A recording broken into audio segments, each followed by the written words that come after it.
Next one in line, we have the second session. Reut, come over, introduce your guest while I make things here. So, no security conference is full without talking about AI. So this will be a Reut challenge to keep you interested. And they have a great session about AI, and by the time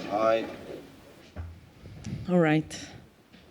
Let me take you to last Tuesday, 3 a.m. A global cloud environment, non-human identity, an API key with overprivileged access is compromised. In the old world, this is where the dwelling time begins. The attacker moves slowly, keeping under the radar of your SIEM thresholds. Maybe a human analyst catches it in 4 hours, maybe 4 days. But last 2 days, nobody woke up. The Slack channels were silent, and yet a war was fought.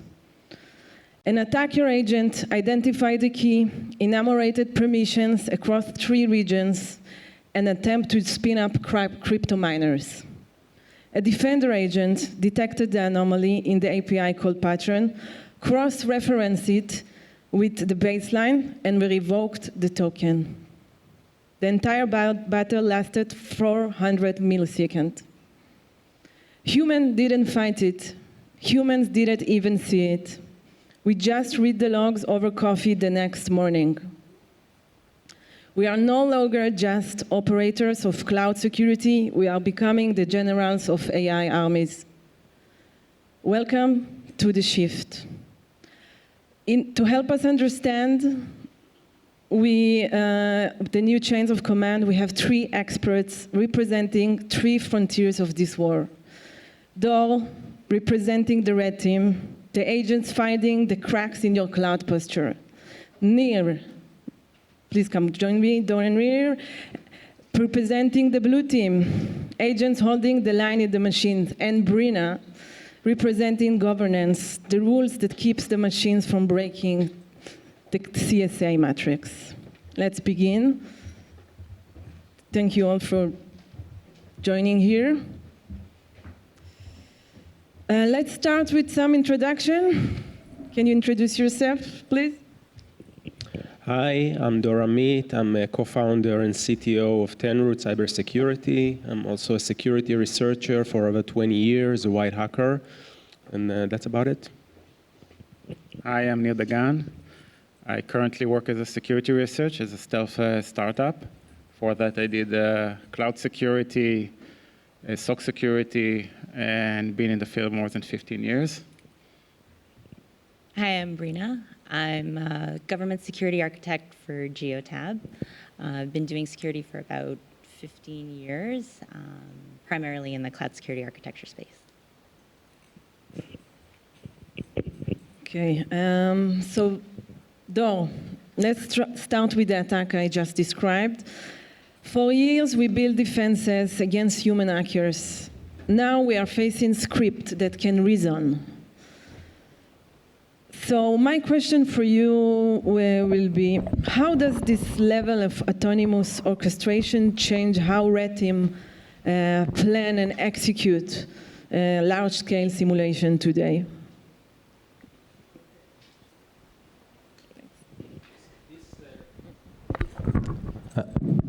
So this high level of autonomy allows and supports mostly complex use case and scenario can be done by human. Think about, for example, complex attack paths that need to gather tons of data and cross-correlating this data in order to find the most efficient paths. This is something that human red teaming is struggling to achieve manually. And it's also eventually, bottom line, saves a lot of time and money due to other factors. For example, think about changing the structures of red teams, okay? Instead of having SMEs, subject matter expert for every niche of the exploitation phase and the red teaming process. For example, after discovering a CVE without a known exploit, there is a dedicated personnel that need to craft this exploit from nothing to generate the code. So now with this level of autonomy, I can do it automatically with several different agents that can either generate the code or orchestrate different type of tools and combine them together to achieve effective access. So it sounds pretty abstract until you see it. I know you have a sequence you want to show us exactly how LLM constructs an attack path. Yes, so I will demonstrate like the generic phase of AI red teaming. Actually, there are a lot of platforms, frameworks, some of them are commercial, some of them are open source, but they all have these mostly common factors in the attack chain. So I'm going to demonstrate these common factors in AI agentic red teaming. So the first phase, of course, is reconnaissance. We want to identify the population, the target audience that we want to compromise. So eventually, after doing it, using an LLM that can scan the entire interface, the entire environment, and it doesn't have to be a direct LLM. Think about traditional solutions like Shodan or other SaaS-based services, and eventually the output of this process is getting the CPE. Okay, the target audience that we want to compromise and find vulnerabilities on. So using Gen AI, an LLM or agentic red teaming approach, we can just gather all these CPE details and think about if they have any weaknesses in forms of vulnerabilities. Okay, so we can see here an example prompt that do exactly that, getting the CPEs and ask for this exactly CPE. What kind of vulnerabilities or weaknesses are there? Okay.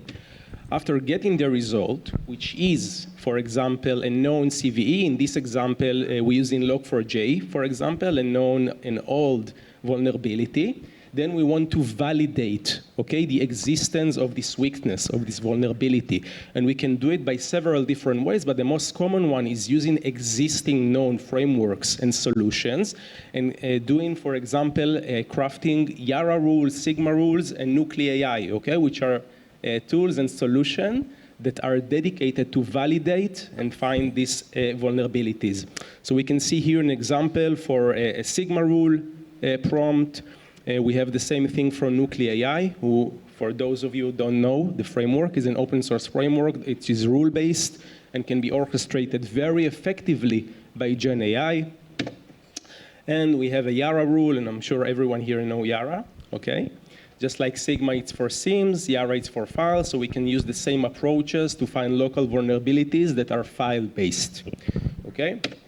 And the result is crafting a dedicated rules. Again, we do it for the same format for everything. So for example, here we can see it for the Yara rules. We can see the structure for a Sigma rule and Nuclei AI, and of course, we can use other frameworks and solutions as well. And this is, again, finding the final stage, okay, phase 4. After we validate the existence of this weakness, of these vulnerabilities, in order to exploit it, we can take several different approaches. The first one is to leverage known exploits on the wild. So we can search, for example, a known repos, a public repos like exploit.db, and if there is an existing vulnerability, an existing exploit, we can take that, craft it, compile it, and invoke and use it. The second approach is generate code on the fly. So today, for example, as the example I gave here before, we need an expert to craft this exploit and build it from scratch. Using Gen AI and automation, we can do it automatically and generate this code on the fly. So here we can see the first approach, taking an open source, public available exploit information, in this case from GitHub, and leverage it. And in the final stage, okay, we actually implement this exploit, use it, and compromise the system. Okay, this is like the generic agentic AI red teaming phases that I think is the most common for all available framework and tools, both commercial and open source. Thank you, Dor. So this is the shift right there. Nir, look at the math. Yeah. Tor agents just planned an attack in seconds.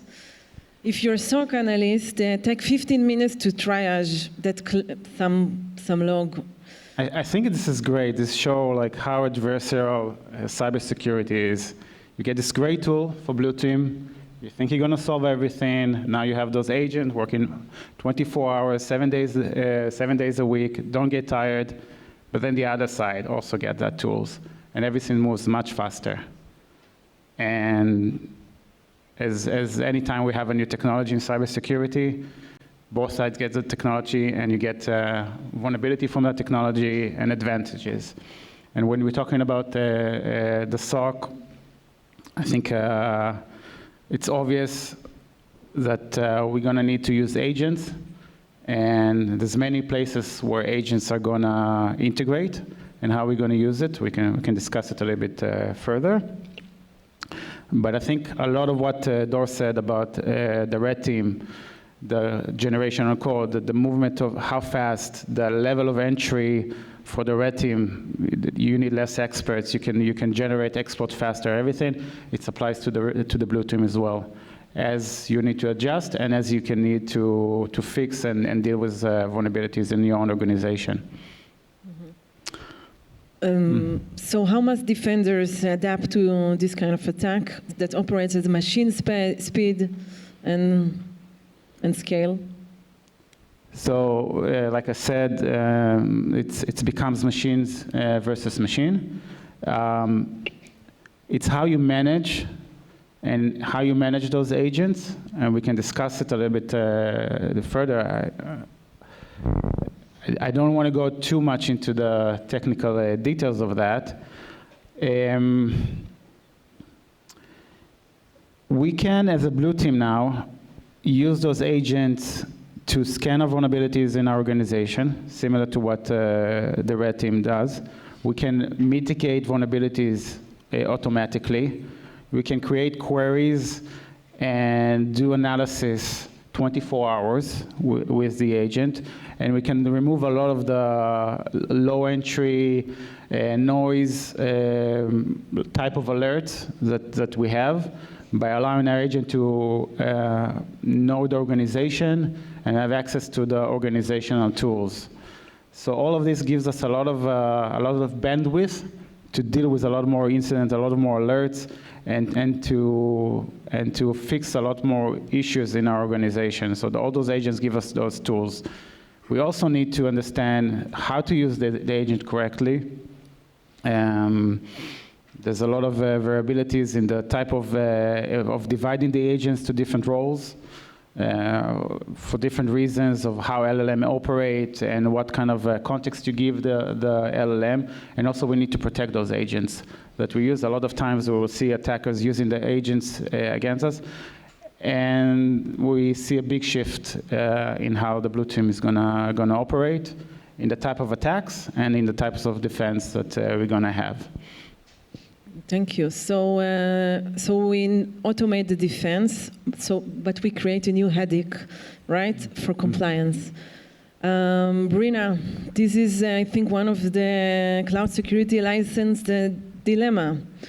Traditional frameworks like SOC 2, cloud control metrics, they all rely on static evidence. But here we see attacker bypass safeguards just by talking to the model, right? So static policy cannot catch a dynamic conversation. A question for you will be, so how should governance framework address the ability to socially engineer an AI system into enabling malicious activity? So first of all, I think that we are in the middle of a shift. Even today, the FedRAMP, like US government risk assessment framework, they've already moved from an evidence-based assessment program to a validation-based program. So this means that not only are we going to be required to do continuous monitoring or continuous validation, like we already do with a lot of cloud security benchmarks. CIS benchmarks are one example of like implementation controls that we can determine if it's compliant or not based on like, deterministic, attributes. But today, when you're thinking about autonomous AI workloads, it's not really compatible because you have a certain level of variability that adds a level of complexity. So what I believe is going to be the next shift is integrating more of our detection tools into our GRC tools and compliance frameworks, and requiring a feedback loop so that as we're implementing policies that we defined from our understanding of our compliance, framework, we are also going to have to tune our policy as code, rules to adapt to what we're already seeing with our detection tools. So probably like a closer integration. We're going to see a convergence of our GRC tools and our detection tools, or our defense blue team tools.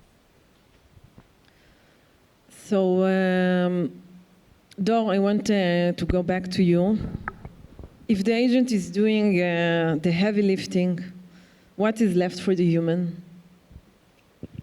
Great question. So as we know, cybersecurity realm divided mostly into three parts. It's the mindset, tool set, and skill set.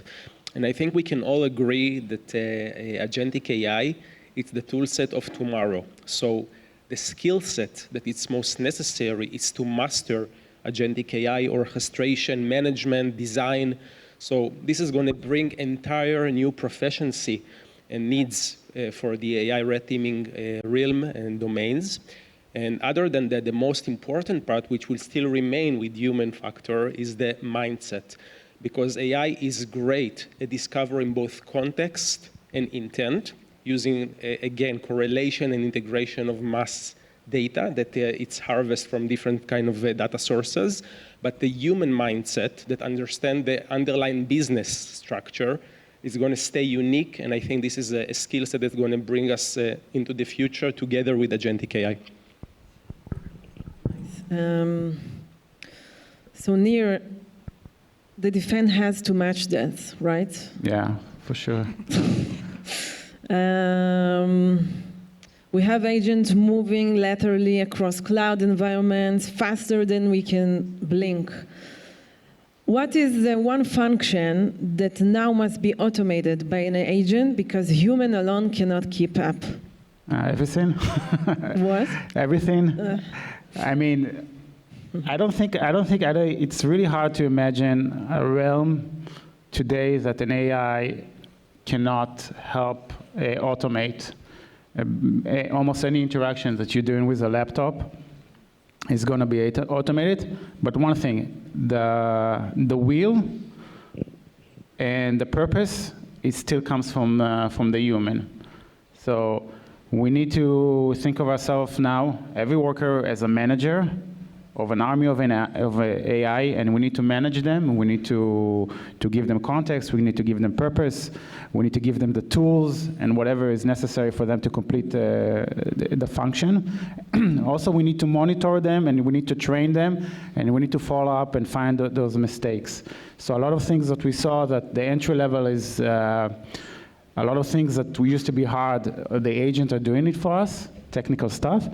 Also, there's a lot of things that we need to be very high technical because we need to monitor the agent and know that they're doing what they're supposed to do in a correct way. So it's kind of like a double-edged sword of both having to be more technical even, and also the entry point is lower in some areas. But talking what cannot be automated is easier than what can be automated, and what cannot be automated is creating the purpose, creating the will, and the creativity to protect the organization. So, but this power comes with a massive identity risk. We have agents that now are super powerful. They have, they're using credentials. Let's talk a little bit about identity access management. In the cloud, identity is the perimeter. But now we have autonomous agents using this as users. Our current IAM frameworks were built for humans. They were not built for agents. non-human identities. So Brynna, a question for you will be, what governance changes are needed now that an agent has successfully accessed high-value intelligence targets? So I think this is probably one of the biggest, I'd say, challenges that organizations are really going to have to invest a lot of resources and education into. Our current frameworks address human actors and human identities. We do have lots of platforms that also address non-human identities. But when you're talking about identities and authorizations and access, that will change. There's a certain level of variability. And also, you're going to be required to issue more identities, period, per agent. So I think there is a need to do a complete overhaul of IAM frameworks. One way that we can kind of start to address that is integrating your, hopefully automated AI red teaming tools in order to further develop or iterate on your current IAM policies. It has to be adaptive and it has to accommodate the large scale that we are going to see with issuing new identities and approving permissions for those workloads. You want to add something there? Yeah, I'm working now on identity for AI, the startup that I'm doing, and it's a huge problem. I just feel sorry for Brynna. The agent has a machine identity, a service account identity. Then it can, and then you can ask yourself: is the agent the same agent? What makes a new agent from an old agent? Do you add a different database, a different system prompt to the agent? Now you have a different agent. Does it still contain the same identity? And then you have a user who uses the agent, and then whose identity actually performed the action? Was it the agent? Was it the user? Was it both? It's a whole new framework. It's a whole new way of thinking about identity, and we don't have those tools yet, framework-wise and regulatory-wise. So we need to invent it.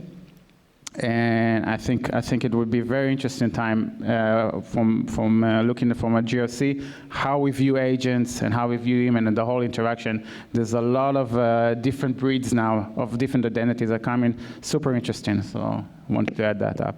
Kind of like an ID bomb, right? Yes. Right. Yes. In order to identify like who had the intent, what was intending that action. Yeah. So let's talk about another flaw. We all know that these agents are hallucinating, right? Sometimes, yeah. So here is the limitation. One important limitation noted in the attack was hallucination. The agents sometimes fabricate results, requiring the human operator to validate everything. So how do you incorporate human validation into an offensive agent pipeline without slowing down the automation? Okay, so human in the loop, it's a crucial thing using agentic AI. And we can think about a good analogy of IT automation. So we have a very complex operation of automation in different organizations within IT, but some things require a human in the loop as well. And it's depend on eventually risk, about the risk factors. So the same thing about the agentic red teaming process. We can divide, for example, an environment into different stages. Okay, so for example, production environment, which is really sensitive with a high risk, then we're going to have more human in the loop. Okay, if we have a dev environment or a low risk environment, we can have a different tiers, for example, for the validation. So the first tier, just like in SOC, would be autonomous as well. So we can use agentic AI in order to do the validation using AI. Okay, and only for the high-risk phases, then enter human in the loop, and again, tiered approach. Yes, Sure. Nery? Sure. Yeah, human in the loop, you have to do it right. right? Because it's great. Your AI agent just wrote 3,000 lines of code, and then do you approve all this code? And you sit there like there's no way to follow up what the agent did. There's no, and you just press it. And we saw it in the past in different. When you put the human to approve something, it's not a security boundary. Humans are not very good at security. We do need a human in the loop. I take what Dor said. We need agents that will monitor agents. When you give an agent a specific target, even if it's the same model, you just have a different system or concentration on a path that the agent is supposed to take, it can provide totally different results and totally different hallucination as well, which is good because you get like a different validation points.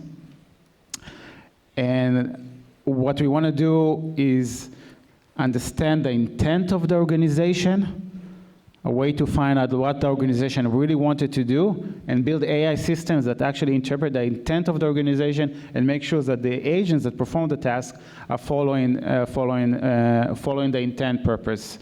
And that sounds a little bit abstracted, but I think if somebody that works with agent can understand what do we mean by intent. Okay, so I guess like the speed of conflict is much more faster than human cognition. This is what we are going through. It looks like it. So we put a human in the loop that's going to monitor and inspect another agent that validates another agent. So a question about blue teams. How can they integrate new proactive detection tools designed specifically for autonomous attackers? So, like we can work with the agents to do the traditional blue team, monitor behavioral, monitor alerts from the EDR, monitor SOC alerts, and actually complete the flow. Also, we need the blue team to monitor our agents as well, and other agentic attacks. So, and that takes me back again to the intent. The agents of the blue team needs to understand the intent of the organization in order to make sure that that the DevOps agent is actually performing what it's supposed to do and not creating, I don't know, a Bitcoin miner in your organization. And the agent of the DevOps agent might be compromised, might be by a third party, might be by prompt injection. And we need the blue team agents to monitor it and understand the intent, what it's supposed to do, and make sure that it complies with what the organization wants to do. And that's a whole new realm of detections and approaches to security. Okay, so that, yes, sure. You can think about it as a continuous purple teaming. Okay, so we have a continuous validation both of the offensive side and the defensive side as well. Can you elaborate a little bit about purple teaming from your perspective? Because I know you have very distinguished perspective, and we spoke about it a lot. Like the best defense is offense, right? Yeah, offense and defense are practically the same with just a different agenda, different intent, different context. Okay, think about it. Every administration tool is also an attacking tool. Okay, just depend on the context and intent. So in classical purple teaming, what we usually do is conduct a red teaming, and then manually the blue team check the result, do adjustment, then we do the validation again.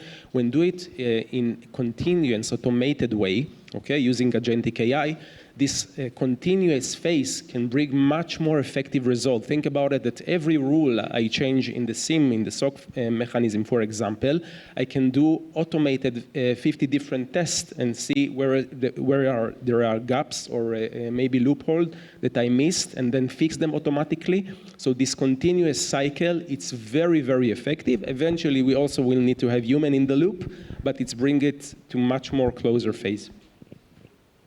Thank you. Brynna, I want to speak about governance framework. They require clear roles and responsibilities.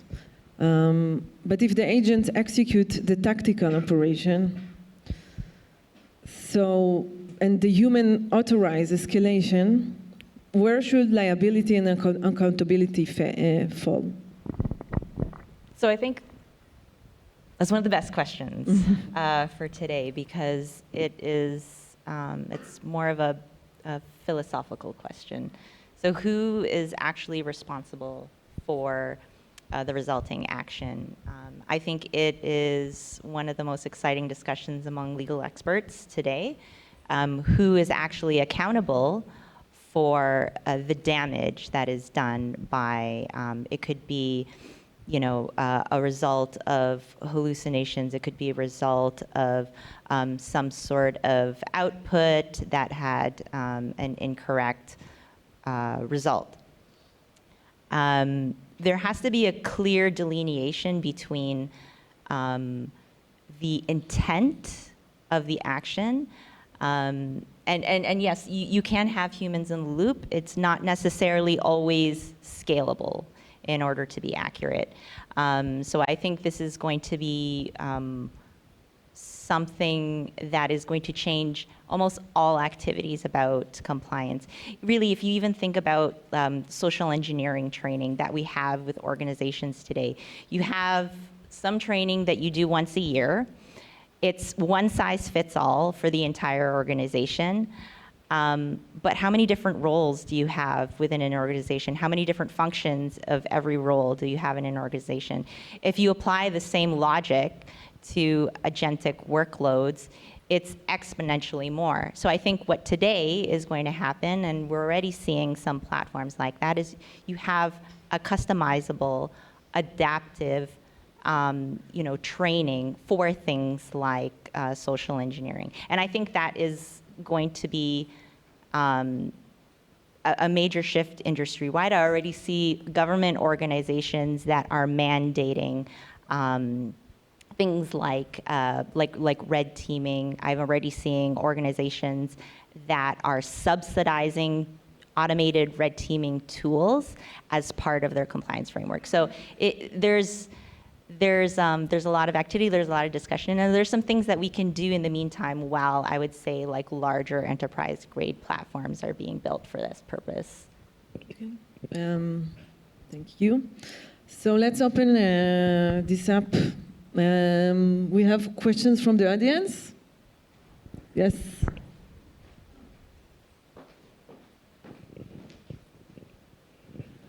Thank you. Question, please. Why not imply the same access controls principles that we use for years, like least privileges, and imply them on AI systems as well? I know it's kind of complicated, but it's not impossible. I'll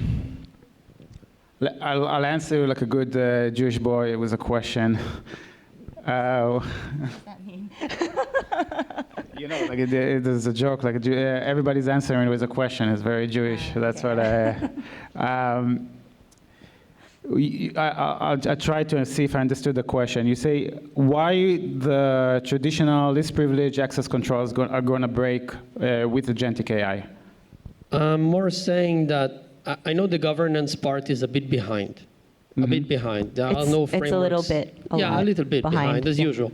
But I'm asking myself, until we have an official framework in place or something that we can follow, we can imply the same principles. I think the principles, this privilege, those traditional principles, they're always relevant, okay? But we do have a new identity now with the AI, which each action by the AI has two entities, or even to the user and the AI agents that interrupt what the user is doing. So let's say you ask your AI agent to perform a bank transfer. Okay, did you do it? You just say, transfer $1,000 to my friend Emily. Now, did you do it, or the agent did it, or you both did it? And then you have two identities here, and the interpretation in the way, and it could go even through a multiple amount of agents that transfer those, and each one has different access, and each one of those identities has different privileges. So now you have a change of privilege, a chain of identities that you didn't have before, and the interpretation between them to understand. And this is where it breaks the traditionalist privilege, or that, because you don't know who's actually performed the action in the end. If the agent identified the intent and what you wanted to do perfectly, and he's using the user identity, or he's doing something on his own and using the user identity. So that's the big difference, in my opinion. And you need to know how to mitigate that, and this is where it breaks. So I think the principle is still good, but the way that we think about it and the way that we're going to implement it has to match the speed of adoption. If you think about conversations that you're having with business leaders who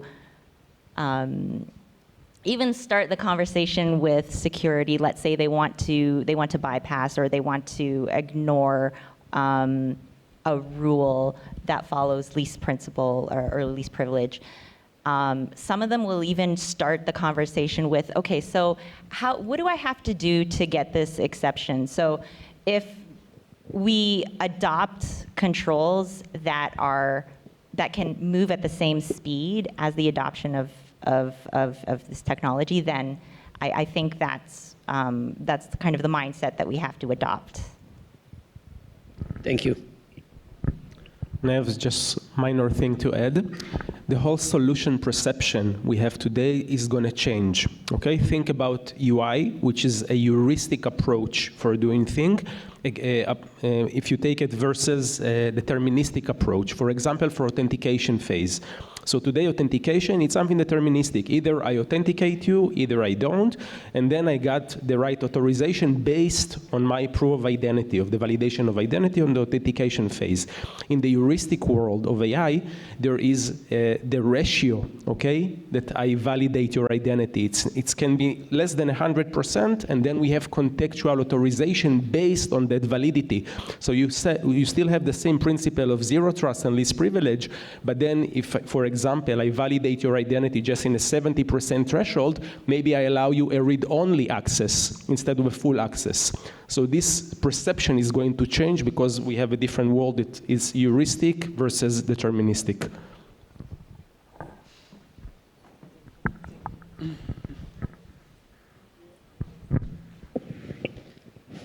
Yes, we have another question. Yeah, thank you. What about the accountability outcome? Who will be accountable when we work with the human and agents side by side? Outcome of any issues or responsibility? Who will be responsible for that? Can you repeat? Sorry, we can't really I'm just hear. talking about I'm just saying that who will be the responsible or accountable when the human and the agents work side by side? Some outcome is there. Some results are there. If something goes wrong or something goes right, who will be ultimately responsible? Who is the accountable if Yeah. they're working together? Yeah. So something happened, a user and an agent did it. Who's accountable for the action of what the agent did? And I will twist the question a little bit. okay. There's an incident. The AI agent solve it. It's the opposite. Who gets the credit? Who gets the credit? Or who gets the accountability and responsibility? The So this is basically accountability. the question. I think it's a great question. I think it's not, I don't have the solution. I mean, again, and I repeat it again, we were in a hybrid world of the AI agent and the user, and we started talking, like Dor said, heuristic versus deterministic, like 70% accountability, 60% accountability for the user, and we need to build a system that create the change of accountability and understanding and able us to give the forensic of what the user wanted to do, what the agent actually wanted to do, and what was the outcome in the end. So this type of forensics, this type of logging and understanding, it's something that we need to build and to work at so we can answer those questions. So I think fundamentally, whoever drives the intent of the action will probably ultimately be liable. So, in assessment frameworks, we have control owners. Those are normally the administrators, whoever's executing the actions. But if you think about it more from like an autonomous AI perspective, the control owners should probably be more the individuals who are approving the actions. So again, if you're driving, what is the intent of the action? That is probably where the accountability should sit. Just think about the analogy, sorry, of a self-driving car that have to make an accident and choose between, I don't know, a boy and an old man. This is like a known dilemma in the autonomous car world. Who is the accountable? So it's the same thing, for my opinion. Thank you very much for bringing your insights, your experience, and for this panel. Remember the scenario I started with the 3 a.m. That I told you at the beginning? So it wasn't a prediction, I think it's the baseline. Something to say about my daily life for my company at Response. We are humans providing consultancy to helping companies to secure themselves. So, and I will say it to my people, humans providing the ethic, humans providing the strategy, and humans providing the why. They're not going to replace us, they're going to escalate us. The agents handle the how, the when, and the speed. So I think the future belongs to the teams that can trust their agents enough to let them fight. Thank you, Nery and Brynna, and thank you all for being here today, and welcome to The Shift.